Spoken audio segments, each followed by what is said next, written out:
지난번 개강 특세에서 주님이 가르쳐 주신 기도를 가지고 한 주간 동안 기도에 대해서 같이 묵상하면서 또 함께 기도하는 시간을 가졌습니다. 그 중에 토요일 날은 우리를 시험에 들게 하지 마시옵고 다만 악에서 구하시옵소서라는 그 말씀을 가지고 정말 우리가 영적인 파수꾼을 세워야 한다고, 자신의 가장 연약한 부분에, 내가 가장 잘 시험 들 수 있는 바로 그 부분에 영적인 파수꾼을 세우라고 그렇게 메시지를 나누고, 또한 실제로 그 영적 파수꾼을 세우는 그런 기도를 함께 했었습니다. 그때 저도 함께 기도했습니다. 저도 저의 가장 연약한 부분에 영적 파수꾼을 세우는 기도를 같이 드렸습니다. 그런데 그때 제가 가장 먼저 파수꾼을 세웠고, 그래서 지금도 계속 그 영적 파수꾼을 세우고 있는 그런 부분이 있습니다. 그것은 바로 목회하면서 성도들에게 원망과 불평을 들을 때 그때 제가 낙심하거나 절망하지 말게 하여 주시옵소서라는 것이었습니다. 목회하면서 성도들에게 원망과 불평을 들을 때 그때 제가 낙심하거나 좌절하지 않게 하여 주시옵소서. 왜냐하면요, 저는 하나님이 제게 주신 사람들을 정말 기쁘게 하고 그들을 행복하게 하기를 원해서, 그래서 나름 정말 최선을 다하는, 열심히 하는 그런 편인데, 그러다 보니까 그렇게 내가 나름 열심히 했는데 거기서 어떤 원망과 불평이 나오게 되면 그것이 꼭 나를 향한 것이 아니라 할지라도 너무 그것이 크게 제 마음에 들어와서 제가 낙심하는, 또 무너지는 그런 경향이 있기 때문에 그렇습니다. 정말 그게 꼭 나를 향한 것이 아니라 할지라도 말이죠, 정말 어떤 그런 내가 기대했던 공동체의 그림이 깨진 것처럼 느껴져서, 내가 원했던 어떤 그런 모습이 아닌 것처럼 느껴져서 어떤 실망감과 패배감이 들어오면서 마음이 자꾸 무너지는 그런 경향이 있기 때문에, 그래서 거기에 파수꾼을 세운 것입니다. 영적인 파수꾼을 세우고 정말 지켜달라고 기도하지 않을 수가 없는 것이죠. 자, 그런데 이렇게 원망과 불평을 들을 때에 마음의 분노가 올라오고 그러면서 마음이 무너지고 낙심하는 것은요, 꼭 저만의 문제는 아니라고 생각합니다. 사실 하나님의 사람으로서 하나님께서 원하시는 아름다운 삶을 살아보려고 하는 모든 사람들에게, 특별히 그 일을 혼자가 아닌 정말 공동체 속에서 공동체를 아름답게 섬기면서 그렇게 이루어 보려고 하는 모든 사람들에게는요, 다 있을 수 있는 그러한, 아니 분명히 있는 그런 영적인 도전이고 또한 극복해야 될 과제가 된다는 것이죠. 여기 느헤미야도 동일한 그런 경험을 했습니다. 우리 1절 말씀을 함께 읽겠습니다. 1절 같이 읽습니다. 그때 백성들이 그들의 아내와 함께 크게 부르짖어 그들의 형제인 유다 사람들을 원망하는데, 어떻게 보면요, 이것은 느헤미야 그 사람이 하나님의 이 사역을 하면서 겪은 가장 큰 위기가 아니었을까 하는 생각을 합니다. 하나님이 주신 마음 때문에 수산궁에서의 그 안락하고 보장된 삶을 다 내려놓고 자신의 동족이면서 동시에 하나님 백성인 유다 사람들, 그들을 회복시키기 위해서 예루살렘까지 와서 성벽 공사를 하면서 밖으로부터 정말 대적들의 많은 공격을 받으면서 힘을 다해 그걸 막아가면서 그러면서 그 공사를, 그 사역을 하고 있는데, 그런데 안에서 이런 원망과 불평이 올라올 때 아마 그는 그 순간 가장 큰 위기에 직면하지 않았을까 싶습니다. 그만두고 싶었을 거예요. 다 때려치우고 싶은 만큼 너무 화가 나고 너무나 마음이 무너지는 어떤 그런 상황을 경험했을 것이다. 하지만 바로 그렇기 때문에 이것이 하나님의 사람이, 특히 영적 리더십을 가진 사람이 주신 사명을 감당하면서 하나님 앞에 아름답게 살아야 할 사람이 겪은 가장 큰 위기이기 때문에 동시에 이것은 반드시 이기고 나가야 할, 극복해야 될 그런 도전이고 과제가 되는 것입니다. 자, 그러면 느헤미야는 이것을 어떻게 이기고 나아갔는가? 먼저 우리 6절 말씀을 함께 읽겠습니다. 6절 같이 읽습니다. 내가 백성의 부르짖음과 이런 말을 듣고 크게 노하였으나. 느헤미야도 분명 화가 났습니다. 말씀에 크게 노하였으나 했으니까 말이죠, 너무나 속상하고 정말 열받는 그런 이야기이기 때문에 그럴 수밖에 없어요. 왜냐하면요, 이 백성들의 이 원망과 불평의 내용은요, 그들이 경제적으로 힘들고 어렵다는 이야기만이 아니기 때문에 그렇습니다. 그들은 말합니다. 그들 가운데 좀 어떤 사람들은 정말 가족들이 많다 보니까 먹을 것이 부족해서 그래서 양식을 빌릴 수밖에 없다고. 또 그들은 말합니다. 그 중에 어떤 사람은 흉년 때문에 먹을 것이 없어서 포도원과 집을 저당 잡히고 양식을 빌릴 수밖에 없다고. 또 그들 어떤 사람 말하기를 왕한테 세금을 내야 하는데 낼 돈이 없어서 그래서 자신들의 기업인 포도원을 잡히고 그리고 돈을 빌릴 수밖에 없었다고. 그런데 그 모든 것을 갚을 수가 없어서 결국은 이 모든 걸 다 빼앗길 수밖에 없다고. 심지어 그 정도가 아니라 자신의 아들과 딸들을 종으로 팔 수밖에 없는, 아니 그 중에 어떤 딸들 이미 팔려버린 어떤 그런 상황이 되었다고 말이죠. 자, 그런데 이 어려운 이야기는요, 그 자체로도 분명 정말 속상하고 안타까운 그런 이야기지만 정작 느헤미야가 분노할 수밖에 없었던 것은 정말 그들한테 이렇게 돈을 빌려주고 그들의 이 어려운 상황을 위해서 높은 이자를 받고 그러다 상환이 안 되니까 그 자녀를 종으로 잡아오고 그 모든 기업을 뺏어간 그 사람들이 다른 사람들이 아니라 바로 백성의 귀족들과 민장들이었다는 것, 바로 그것 때문에 그렇습니다. 그러면 느헤미야는 그 귀족들과 민장들이 가진 자로서, 기득권자로서 그 권력을 이용해서 비록 합법적이지만 사실은 악한 것이죠. 그런 모든 행위를 하고 있기 때문에 그래서 분노하고 있는 것일까? 물론 그럴 수도 있습니다. 하지만 그것보다 더 깊은 이유가 여기에 있습니다. 우리 7절 말씀을 함께 읽도록 하겠습니다. 7절 같이 읽습니다. 깊이 생각하고 귀족들과 민장들을 꾸짖어 그들에게 이르기를 너희가 각기 형제에게 높은 이자를 취하는도다 하고 대회를 열고 그들을 쳐서. 처음 백성들의 원망과 불평을 들을 때 정말 크게 노하였으나 정말 크게 화가 났습니다. 자, 그런데 이어서 나오는 말씀 보면요, 그가 그 분노로 행동하지 않고 있어요. 그 분노에 잡혀서 마음이 무너지고 그러면서 정말 어떤 그런 그 분노 가운데 끌려다니고 있지 않다는 거예요. 6절 말씀에 크게 노하였으나 나오지만, 그러나 7절 가보면 그다음에 뭐가 나오냐? 깊이 생각했다가 나오고 있다는 것이죠. 이게 정말 중요합니다. 이것이 정말 이런 원망과 불평에 직면했을 때 하나님의 사람들이 해야 될 아주 중요한 모습인 거예요. 참 많은 사람들은요, 이런 원망과 불평을 들을 때, 가족으로부터 들었을 때, 성도들로부터 들었을 때, 같은 다락방 식구들이나 혹은 함께 사역하는 동역자들은 들었을 때, 직장 동료들부터 혹은 친구로부터 여하튼 간에 함께 공동체를 이루고 있는 사람들한테 이런 어떤 그런 불평과 원망을 듣게 되면요, 화가 나게 되고요. 그러면서 방어적이 됩니다. 그러면서 말이죠, 분노하기 시작해요. 그리고 상대방을 공격하거나 아니면 스스로 낙심하거나 아니면 그냥 집어던지듯이 포기하고 싶다는 그런 말을 할 수밖에 없는 거예요. 그런데 여러분, 만약 그렇게 한다고 하면요, 이건 그야말로 그를 공격한 이 사단 마귀의 어떤 그 원하는 대로 그대로 하는 거예요. 이 공격한 대적들인 사단 마귀가 정말 원하는 그대로 해준다 그 말이에요. 절대 그래서는 안 되죠. 여기 느헤미야처럼 크게 화가 났지만, 말씀 보세요. 크게 화가 났지만, 그러나 그 다음에 나온 게 뭡니까? 깊이 생각했다. 이게 중요합니다. 이 대조가 중요합니다. 크게 화가 났지만 깊이 생각했다. 정확하게 말하면요, 깊이 생각했다가 아니라 깊이 하나님께 기도했다예요. 그래요. 다른 사람은 몰라도 느헤미야라면 그냥 생각만 하고 있지 않을 거예요. 그는 기도했을 것입니다.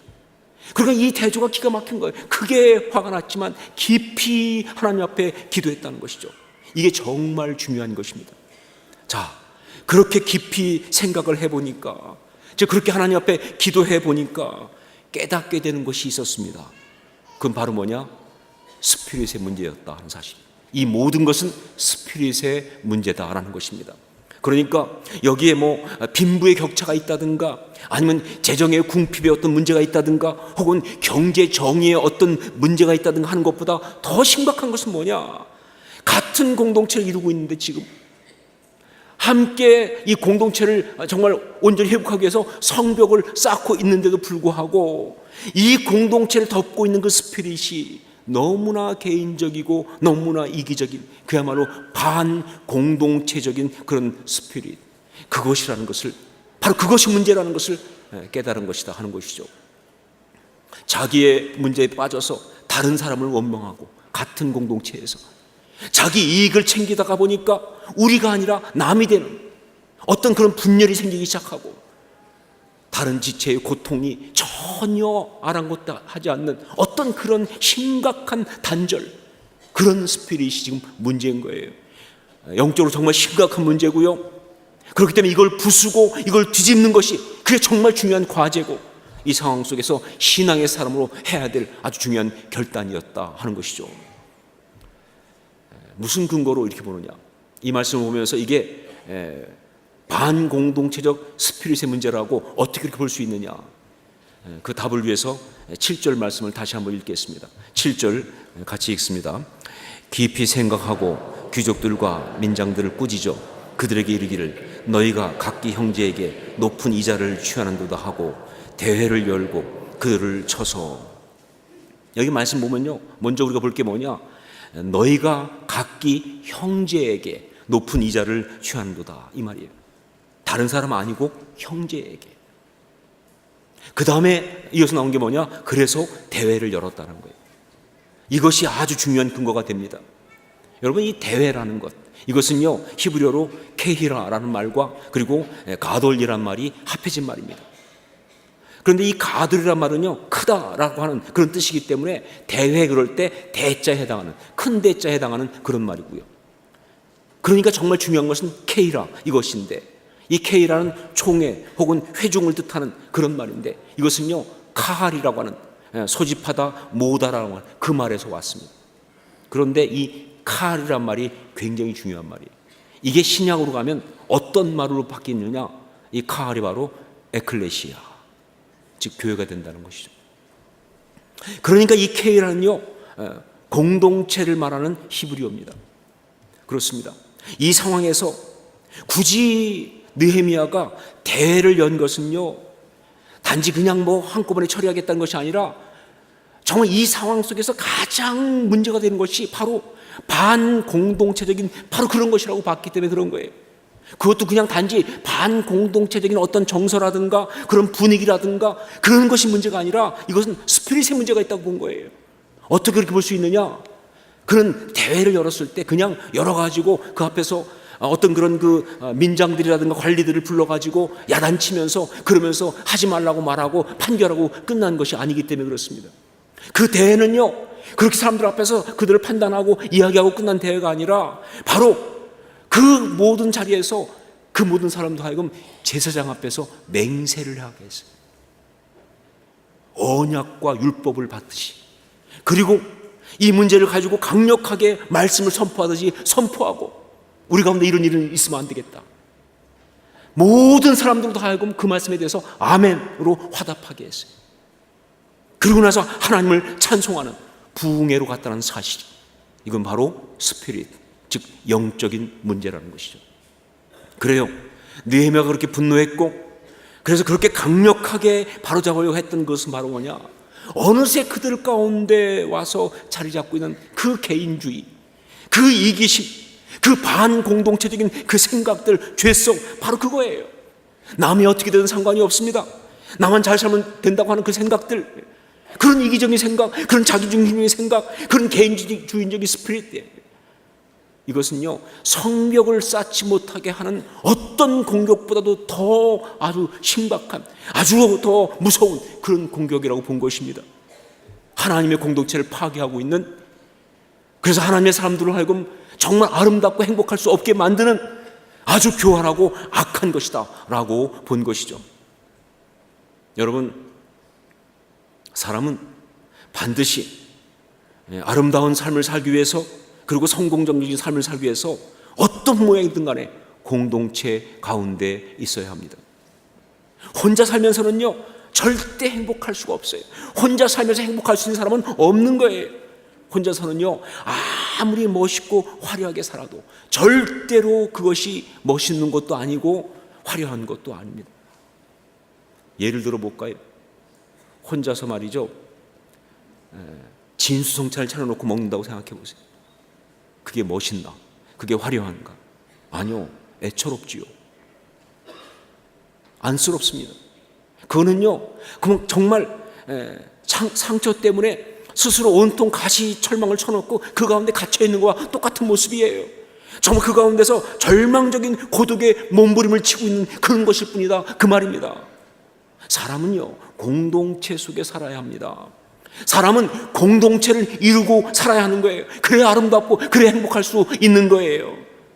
그런데 우리의 이 죄성은, 우리의 이 이기심은요, 공동체보다는 자기 자신, 나 하나만 생각하도록 자꾸 그렇게 우리를 오도합니다.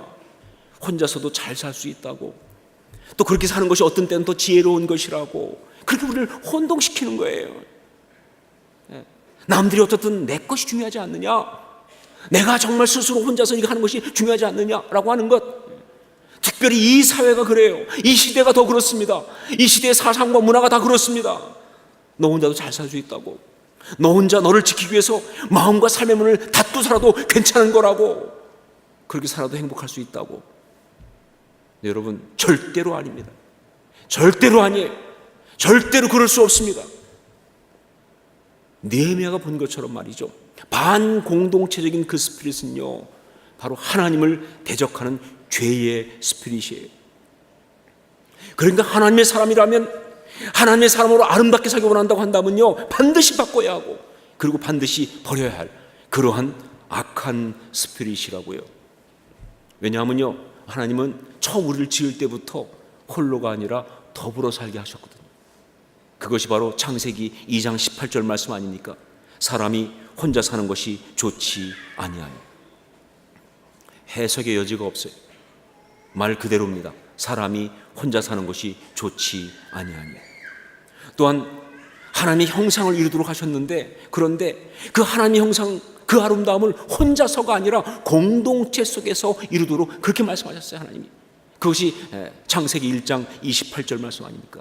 하나님이 그들에게 복을 주시며, 그가 아니고 그들에게, 하나님이 그들에게 복을 주시며, 하나님이 그들에게 이르시되 생육하고 번성하여 땅에 충만하라, 땅을 정복하라, 바다의 물고기와 하늘의 새와 땅에 움직이는 모든 생물을 다스리라 하시니라. 자, 지금 여러분은 어떻습니까? 여러분은 지금 공동체에 속해 있습니까? 혹시 혼자가 아니십니까?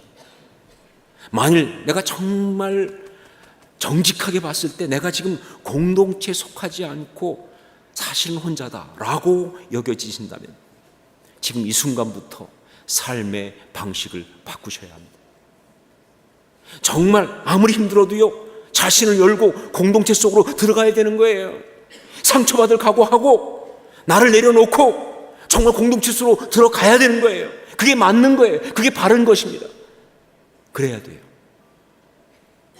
혹은 그동안 내가 공동체 속에 있는 건 맞다라고 하지만, 그러나 나 자신을 또한 정직하게 볼 때 나의 생각과 관점이 여전히 자기중심적, 여전히 개인주의적, 여전히 이기적인 그런 것이라고 한다면, 아무리 봐도 그래, 나의 이 생각은 여전히 나 중심, 개인적인, 이기적인 그런 것이라고 한다면, 이제 느헤미야 앞에서, 제사장 앞에서, 결국은 하나님 앞에서 그 귀족들과 민장들이 정말 맹세했던 것처럼 그렇게 우리도 결단하고 맹세를 해야 합니다. 이제부터는 바꾸겠다고. 이제부터는 공동체를 바라보고 공동체 가운데서 공동체 중심으로 그렇게 생각하고 살겠다고 말이죠. 여러분, 생각을 바꾸세요. 정말 중요한 건 뭐냐? 나가 아니에요. 나 자신이 아니에요. 나 개인이 아닙니다. 정말 중요한 것은 뭐냐? 우리예요. 즉 공동체예요. 거기에만 가치가 있어요. 거기에만 아름다움이 있어요. 거기에만 의미가 있어요. 절대 혼자서는 있을 수가 없는 거예요. 우리는 공동체 속에 있어야 합니다. 혼자서 성공을 추구하는 것은요, 그건 처음부터 잘못된 설정이에요. 공동체를 이루며 살아갈 때만 진실한 아름다움과 성공이 있을 수 있는 게 그게 인생이거든요. 그게 신앙이고. 자, 그러면 우리에게 공동체란 무엇일까? 어떤 게 우리한테 있는 공동체인가? 이 시간 이것을 우리가 확실하게 정리할 필요가 있습니다. 이걸 정리하기 위해서 먼저 말씀드립니다. 제가 여러 번 말씀드렸지만 여러분, 공동체라는 것은요 원래 하나님의 아이디어입니다. 사람의 작품이 아니에요. 어느 문화의 산물이 아니에요. 이 공동체라는 것은 원래 하나님의 아이디어예요. 그렇기 때문에 공동체가 정말 바른 공동체가 되기 위해서는요 다음 세 가지의 요소가 절대적으로 필요합니다. 첫 번째가 뭐냐? 하나님이 묶어주신 것만이 공동체입니다 하는 것이죠. 하나님이 묶어주신 것만이 공동체라는 거예요. 사람이 스스로 선택하는 것처럼 보여도요 결국 하나님이 묶어주시는 거예요. 그게 공동체입니다. 내가 결정한 것처럼 보여도 아니요, 하나님의 섭리가 그 가운데 있었어요. 섭리 가운데 만나게 하셨고 섭리 가운데 하나가 되게 하신 그것만이 바로 진정한 공동체다 하는 것이죠. 두 번째 뭐냐? 하나님이 주신 같은 비전을 공유한 것이 공동체입니다. 하나님 주신 같은 비전을 공유한 것이 공동체다. 각자의 욕심을 추구하기 위해서 모인 것은 절대 공동체가 될 수가 없어요. 공동체는 그 구성원들이 다 다르고 다 어떤 특별한 상황이 있다 할지라도요 그게 공동체라면 그 가운데 공통된 어떤 목표, 그 비전이 있다는 거예요. 그런데 그 공통된 목표와 비전은 바로 뭐냐? 하나님께서 정말 그 공동체를 통해서 거기 속한 모든 사람을 아름답게 하시려고, 귀하게 하시려고 주신 목표고 비전인 거예요. 그게 공동체 비전이에요. 그게 공동체라는 거죠. 세 번째, 그러므로 함께 죽고 함께 사는 것이 공동체입니다. 함께 죽고 함께 사는 것이 공동체다. 공동체는요 말 그대로 운명 공동체입니다. 그 공동체에 속한 어느 한 사람이 아프면 모든 사람이 다 아픈 것이 그게 공동체예요. 그러므로 그 공동체가 건강하다고 한다면요 거기 속한 한 사람이 무너질 때 다른 모든 사람들이 정말 힘을 다하여 그를 도와서 다시 세워주려고 애를 쓰는 그게 진짜 공동체예요. 너는 무너지든 말든 나하고는 상관이 없어. 그건 병든 공동체죠. 정말 무너진 사람을 다 함께 도와서 세워주려고 하는 그게 진짜 공동체라는 것이죠. 저는 이 공동체를 거룩한 공동체라고 부르고 싶습니다. 여기 있는 우리 모두에게는요 이 거룩한 공동체가 다 있어야 하고 다 있는 줄로 믿습니다. 이게 있어야 돼요. 예를 든다면 가정이 바로 그 공동체입니다. 가정.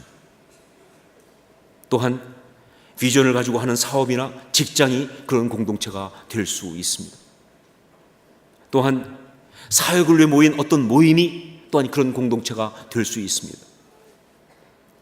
그리고 민족이나 국가, 사회도 크지만 그런 공동체가 맞는 거예요.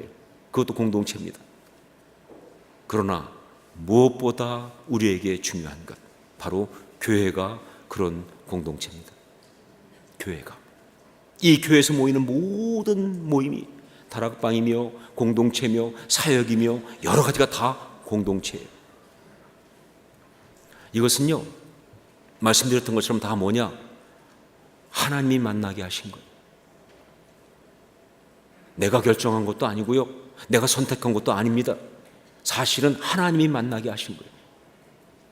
그렇기 때문에 하나님의 섭리 가운데 있는 거예요.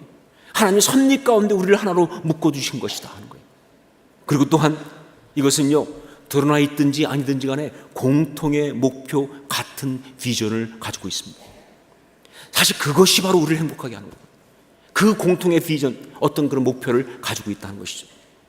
그러면서 이것은 무엇보다 함께 죽고 함께 사는 것입니다. 바로 이 모든 공동체는 함께 죽고 함께 사는 거예요. 그러니까 그 공동체 가운데 한 사람이 고통스러운데 다른 사람이 행복할 수는 없는 거예요. 그러니까 그 공동체 가운데 어떤 그런 갈등이 있다고 할 때 한 사람은 이기고 한 사람은 패배하는 일은 있을 수가 없다는 거예요. 여러분 생각해 보세요. 그게 공동체인데 그 중에 한 사람이 패배했고 한 사람이 승리했어요. 그 승리한 사람이 진짜 승자인가요? 아니요, 똑같은 패자죠. 그게 공동체입니다. 바로 그런 것이 바로 우리 가운데 있는 공동체의 모습입니다. 오늘 말씀 묵상하면서 계속 제 안에 맴돌고 메아리친 것은 뭐냐? 우리는 거룩한 공동체이다 라는 사실이었어요. 우리는 거룩한 공동체이다, 이 말이었어요. 마치 정말 어떤 외침처럼, 그리고 마치 어떤 잊어버렸던 말을 되찾은 것처럼 그렇게 계속 울려 퍼지는 것이 우리는 거룩한 공동체이다 라는 말씀이었어요. 그러면서 사실 계속 우리 교회를 생각했습니다. 매주일 이렇게 함께 모여서 예배를 드리고 있는 우리 교회를 생각했습니다. 조직도 있고 모임도 있고 비전도 있고 친교도 있는데, 그런데 때로 여전히 무엇인가가 아쉬운 것이 있을 때가 있는 우리 교회를 생각했습니다. 정말 우리는 공동체인가? 정말 모든 성도들은 다 그런 공동체적인 영성으로 여기에 와 있는가? 그래서 마음에 정말 거룩한 도전을 하고 싶은 열망이 가득했어요. 제 속에서 막 터져나오는 열망이, 아주 거룩한 도전을 하고 싶은 열망이 가득했는데, 그건 바로 여러분, 사랑하는 성도 여러분, 사랑하는 호산나 교회 성도 여러분, 정말 우리가 진짜 공동체를 이루십시다 라고 하는 그런 집, 정말 진짜 공동체로 이 교회를 만들고 정말 공동체답게 신앙생활을 하십시다. 서로 마음을 주고 삶을 나누면서 인생을 함께 쏟아부으시자고요. 그런 교회가 되게 하십시다.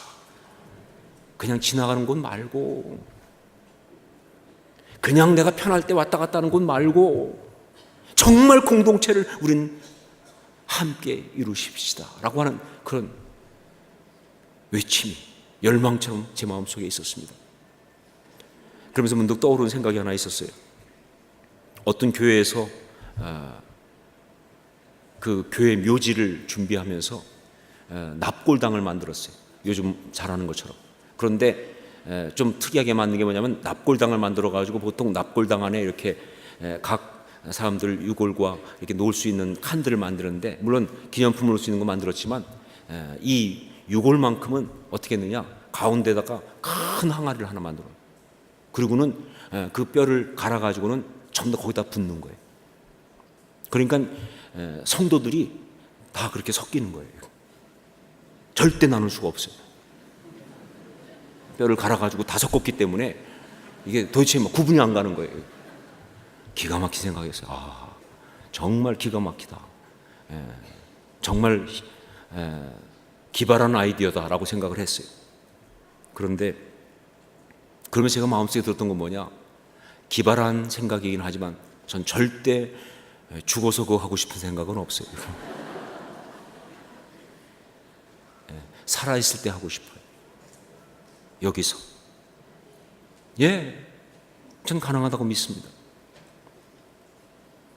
세상은 아니라고 말할지 모르지만, 아니, 전 가능하다고 믿습니다. 이 믿음이 없으면 우리가 교회를 함께 섬길 이유가 없지요. 정말 우리 삶을 함께 드리고, 우리의 삶의 가장 소중한 가치를 드리고, 우리 삶의 의미를 드리고, 하나님 앞에서 우리의 인생을 다 드려서 함께 섞이면서 그렇게 만들어가는 아름다운 공동체, 여기서 지금 이룰 수 있게 하여 주시옵소서. 그 열망이 있었어요. 그것이 바로 오늘의 메시지입니다. 그것이 바로 우리 호산나 교회에 주어진 사명인 줄 믿습니다. 기도하겠습니다.